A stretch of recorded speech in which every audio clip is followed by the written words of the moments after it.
ജനവിധി അറിയാൻ മണിക്കൂറുകൾ ശേഷിക്കെ തൃശൂർ ചാവക്കാട് തെരഞ്ഞെടുപ്പ് പന്തയം. കോൺഗ്രസ് പ്രവർത്തകനും ബി.ജെ.പി. പ്രവർത്തകനും തമ്മിലാണ് പന്തയം. ചാവക്കാട് സ്വദേശികളായ സുനിയും ബൈജുവുമാണ് താരങ്ങൾ. ഇരുവരും പന്തയം വയ്ക്കുന്ന വീഡിയോ ജനം ടിവിക്ക് ആദ്യമാ ദൃശ്യങ്ങൾ കാണും. എന്തായാലും ഈ തെരഞ്ഞെടുപ്പ് സമയത്ത് നമ്മൾ ഇത്തരത്തിൽ പന്തയങ്ങൾ അല്ലെങ്കിൽ മറ്റ് അതുപോലെ തന്നെ വലിയ വലിയ സംഭവങ്ങളൊക്കെ തന്നെ നമ്മൾ കണ്ടതാണ്. പക്ഷേ ഇത് ഈ മണിക്കൂറുകൾ മാത്രം ശേഷിക്കെയാണ് ഇങ്ങനെ ഒരു തെരഞ്ഞെടുപ്പ് പന്തയം നടക്കുന്നത്. തൃശ്ശൂർ ചാവക്കാടാണ്. കോൺഗ്രസ് പ്രവർത്തകനും അതുപോലെ തന്നെ ബി.ജെ.പി. പ്രവർത്തകനും തമ്മിലാണ് ഇത്തരമൊരു പന്തയത്തിൽ ഏർപ്പെട്ടത് എന്നാണ് അറിയാൻ കഴിയുന്നത്. എം മനോജ് ചേരുന്നുണ്ട്. മനോജ്, ഇത് വല്ലാത്തൊരു പന്തയമായിപ്പോയി. കാരണം തൻ്റെ സ്വിഫ്റ്റ് കാർ കൊടുക്കാമെന്നൊക്കെ തന്നെയാണ് പറഞ്ഞിരിക്കുന്നത്. തീർച്ചയായും രജനി, ആ വീഡിയോയിൽ തന്നെ നമുക്ക് കാണുവാൻ സാധിക്കും. ഈ തെരഞ്ഞെടുപ്പിന്റെ അവസാന ഘട്ടമെന്ന് ഇപ്പോൾ ഈ വോട്ട് എണ്ണാൻ മണിക്കൂറുകൾ മാത്രം ബാക്കി നിൽക്കവെയാണ് ഇത്തരത്തിലൊരു പന്തയം വയ്ക്കുന്നത്. തൃശൂർ ചാവക്കാടാണ് ഈ പന്തയം വെച്ചിരിക്കുന്നത്. കോൺഗ്രസ് പ്രവർത്തകനും ബി.ജെ.പി. പ്രവർത്തകനും. അതിൽ സുരേഷ് ഗോപി തോറ്റാൽ തന്റെ പക്കലുള്ള സ്വിഫ്റ്റ് ഡിസയർ കാർ കോൺഗ്രസ് പ്രവർത്തകന് നൽകുമെന്നാണ് വാഗ്ദാനം. ഈ ചാവക്കാട് സ്വദേശി ഇതിൽ തന്നെ കെ മുരളീധരൻ തോൽക്കുകയാണെങ്കിൽ തന്റെ വാഗണർ കാർ സുനിക്ക് നൽകുമെന്നും ഈ ചാവക്കാട് സ്വദേശി ബൈജു പന്തയം വെച്ചിട്ടുണ്ട്. എന്തായാലും ഈ ഒരു പന്തയം ഇപ്പോൾ വൈറലായിക്കൊണ്ടിരിക്കുകയാണ്. തൃശ്ശൂരിനെ സംബന്ധിച്ചിടത്തോളം എക്സിറ്റ് പോൾ ഫലങ്ങൾ തന്നെ വന്നിരുന്നു. സുരേഷ് ഗോപിക്ക് അനുകൂലമായിട്ടുള്ള ഒരു വിധിയായിരിക്കും തൃശ്ശൂരിലെ എന്നുള്ള കാര്യമാണ് എക്സിറ്റ് പോളുകളിൽ വന്നിരിക്കുന്നത്. അതേ ആത്മവിശ്വാസം NDA ക്യാമ്പുകൾക്കുമുണ്ട്. അതേപോലെ തന്നെയാണ് ഇന്ന് ഈ കെ മുരളീധരൻ അടക്കം പ്രതികരിച്ചത്. UDF-നെ സംബന്ധിച്ചിടത്തോളം വലിയ ആത്മവിശ്വാസം തന്നെയാണെന്നാണ്. അത്തരത്തിൽ കോൺഗ്രസ് പ്രവർത്തകരും അതുപോലെ ബി.ജെ.പി. പ്രവർത്തകരും ഒക്കെ വലിയ ആകാംക്ഷയിലാണെങ്കിൽ പോലും ആത്മവിശ്വാസത്തോടു കൂടിയാണ് അവർ ഈ പന്തയത്തിന് പോലും തയ്യാറായിരിക്കുന്നതാണ്. ഈ കാറുകളാണ് സ്വന്തം ഉപയോഗിച്ചുകൊണ്ടിരിക്കുന്ന കാറുകളാണ് ഇപ്പോൾ ഈ പന്തയത്തിൽ വച്ചിരിക്കുന്നത്. അത് തന്നെ നമുക്ക് കാണുവാൻ സാധിക്കും. ആ കാറിന് മുന്നിൽ നിന്നാണ് ഇരുവരും ആ പന്തയത്തിൽ ഏർപ്പെടുന്നത്. എന്തായാലും തെരഞ്ഞെടുപ്പിനെ സംബന്ധിച്ചിടത്തോളം പൊതുജനങ്ങൾക്ക് വലിയ തരത്തിലൊരു ആകാംക്ഷയും അതുപോലെ തന്നെ ആഘോഷവുമാക്കി മാറ്റുന്ന ആ ഒരു കാര്യം തന്നെയാണ് നമ്മൾ കാണുന്നത്. പ്രത്യേകിച്ച് തൃശ്ശൂരിനെ സംബന്ധിച്ച് ദേശീയ ശ്രദ്ധയെ ആകർഷിക്കുന്ന കേരളത്തിലെ ജനങ്ങളൊക്കെ കണ്ണും നട്ടിരിക്കുന്ന തൃശ്ശൂരിൽ ഇത്തരത്തിലുള്ള പന്തയങ്ങളും കൂടെ വരികയാണ്. മനോജ്, തുടരുക. നമ്മൾ ജനഡി പ്രേക്ഷകർക്ക് ഈ പന്തയത്തിൻ്റെ ഒരു ദൃശ്യം കാണണമെന്നുണ്ടാവും. അത് കണ്ടിട്ട് നമുക്ക് അടുത്ത് കൂടുതൽ കാര്യങ്ങളിലേക്ക് പോകാം.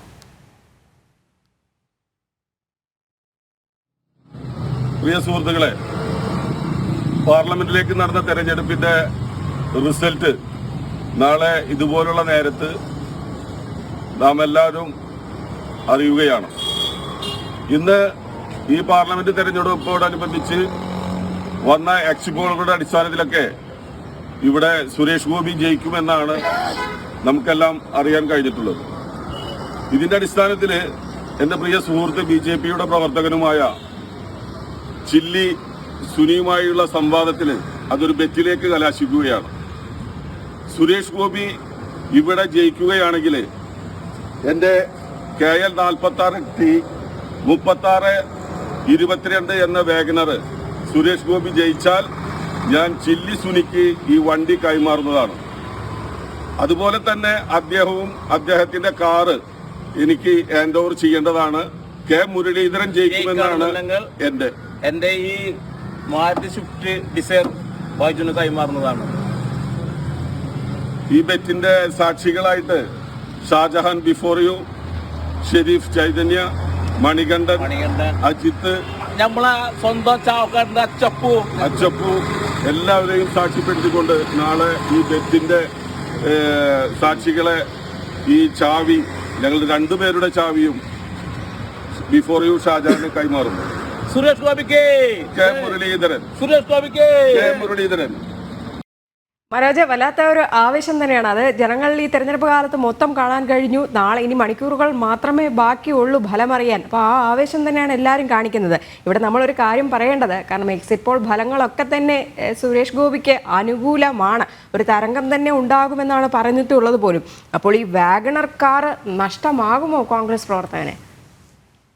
തീർച്ചയായും രജനി, അത് തന്നെയാണ് നമുക്ക് നോക്കി കാണേണ്ടത്. കാരണം ഈ ഫലം വന്നതിന് ശേഷം എത്തരത്തിലാകും ഇവരുടെ ഈ പന്തയം അവസാനിക്കുക എന്ന് നമ്മൾ മനസ്സിലാക്കണം. അതോടൊപ്പം തന്നെ ഈ ഞാൻ നേരത്തെ സൂചിപ്പിച്ചതുപോലെ തന്നെ ബി.ജെ.പി. പ്രവർത്തകർ ഒന്നടങ്കം വലിയ ആവേശത്തിൽ തന്നെയാണ്. എന്നാൽ കോൺഗ്രസ് പ്രവർത്തകരും അവസാനഘട്ട ആവേശത്തിൽ തന്നെയാണെന്ന് വേണം നമ്മൾ മനസ്സിലാക്കാൻ. കാരണം ആ പന്തയത്തിന് തയ്യാറാകുവാൻ പോലും അവർ ഉണ്ടായിരുന്നു എന്നതാണ്. അതിൽ തന്നെയാണ് ഇന്ന് കെ മുരളീധരനും ഇവിടെ തൃശ്ശൂരിൽ എത്തിയിരുന്നു. അദ്ദേഹവും വലിയ ആത്മവിശ്വാസം പങ്കുവച്ചു. അതോടൊപ്പം തന്നെ ഇവിടെ സുരേഷ് ഗോപിയെ സംബന്ധിച്ചിടത്തോളം അദ്ദേഹത്തിന്റെ പ്രവർത്തനങ്ങളിലൊക്കെ തന്നെ ആകർഷകരായ ജനങ്ങളാണ് കൂടുതലും അദ്ദേഹത്തിന് വേണ്ടി ഈ പ്രവർത്തനത്തിന് ഇറങ്ങിയിട്ടുള്ളത്. ആ ഒരു ആവേശം ആ ജനങ്ങളിൽ നമുക്ക് കാണുവാൻ സാധിക്കും. അത് തന്നെയാണ് ഈ പന്തയത്തിലേക്ക് ഈ ചാവക്കാട് ഒരു പന്തയം ഉണ്ടാകുന്നത്. ആ BJP പ്രവർത്തകനായിട്ടുള്ള സുനി അദ്ദേഹം പറയുകയാണ്, സുരേഷ് ഗോപിക്ക് പകരം കെ മുരളീധരൻ ഇവിടെ ജയിക്കുകയാണെങ്കിൽ എന്റെ കാറ് കോൺഗ്രസ് പ്രവർത്തകന് നൽകാനുള്ള ഒരു തീരുമാനമാണ് അദ്ദേഹം എടുത്തത്. അത് തന്നെ നമുക്ക് ഇതിൽ കാണുവാൻ വേണ്ടി സാധിക്കും. എന്തായാലും വലിയ ആകാംക്ഷയിലാണ് ഈ ചാവക്കാടുള്ളവരും എന്ന് നമുക്ക് മനസ്സിലാക്കാൻ സാധിക്കും. എന്തായാലും ഈ രണ്ട് കാറിന്റെയും കീ ഇപ്പോൾ ഒരാളുടെ കയ്യിൽ കൊടുത്തിട്ടുണ്ട്. എന്തായാലും ഈ ഫലം വരുന്നതോടുകൂടി ഇതിലൊരാൾക്ക് കാർ നഷ്ടപ്പെടും. അത് നേരത്തെ രജനി സൂചിപ്പിച്ചതുപോലെ തന്നെ മിക്കവാറും ആ ഒരു വാഗണർ കാർ സുനിക്ക് കിട്ടുവാനാണ് സാധ്യത എന്നാണ് എക്സിറ്റ് പോൾ ഫലങ്ങൾ പറയുന്നത്. യെസ്, വീറും വാശിയും നിറഞ്ഞ പോരാട്ടം തെരഞ്ഞെടുപ്പ് കാലം തന്നെയായിരുന്നു. അതിനുശേഷം നീണ്ട നാളത്തെ കാത്തിരിപ്പിന് ശേഷം നാളെ വോട്ടെണ്ണൽ നടക്കും. ആ ഒരു ആവേശം നേരത്തെ ഉണ്ടായിരുന്ന തെരഞ്ഞെടുപ്പ് കാലത്തുണ്ടായിരുന്ന അതേ ഒരു ആവേശം തന്നെയാണ് കേരളത്തിൽ BJP പ്രവർത്തകർക്ക് അങ്ങോളം ഇങ്ങോളം ഉള്ളത്. പ്രത്യേകിച്ച് തൃശ്ശൂരിനെ സംബന്ധിച്ചിടത്തോളം എന്തായാലും ഒരു തെരഞ്ഞെടുപ്പ് പന്തയം തന്നെ ഉണ്ടായിരിക്കുകയാണ്. എക്സിറ്റ് പോൾ ഫലങ്ങളൊക്കെ പുറത്തു വരുന്നതനുസരിച്ച് തൃശ്ശൂരിൽ BJPക്ക് ഉറപ്പാണ് വിജയമെന്ന് തന്നെ. അതുകൊണ്ട് തന്നെ ഈ കെ മുരളീധരൻ തൃശ്ശൂരിൽ തോറ്റാൽ തൻ്റെ വാഗണർ കാറ് സുനിക്ക് നൽകും, അതായത് BJP പ്രവർത്തകന് നൽകും എന്നൊരു കോൺഗ്രസ് പ്രവർത്തകൻ പറഞ്ഞിട്ടുണ്ടാവും. അത് തന്നെ വരാൻ തന്നെയാണ് സാധ്യത. എന്തായാലും വലിയൊരു ആകാംക്ഷ നിറഞ്ഞ ഒരു ദിനത്തിലേക്ക് തന്നെയാണ് പോകുന്നത്. ഇനി മണിക്കൂറുകൾ മാത്രം നിലനിൽക്കുന്ന ഈ സമയത്ത് തന്നെയാണ് ഈ ഒരു തെരഞ്ഞെടുപ്പ് പന്തയം കൂടി ഉണ്ടായിരിക്കുന്നതും. മനോജാണ് വിശദാംശങ്ങൾ പങ്കുവച്ചത്.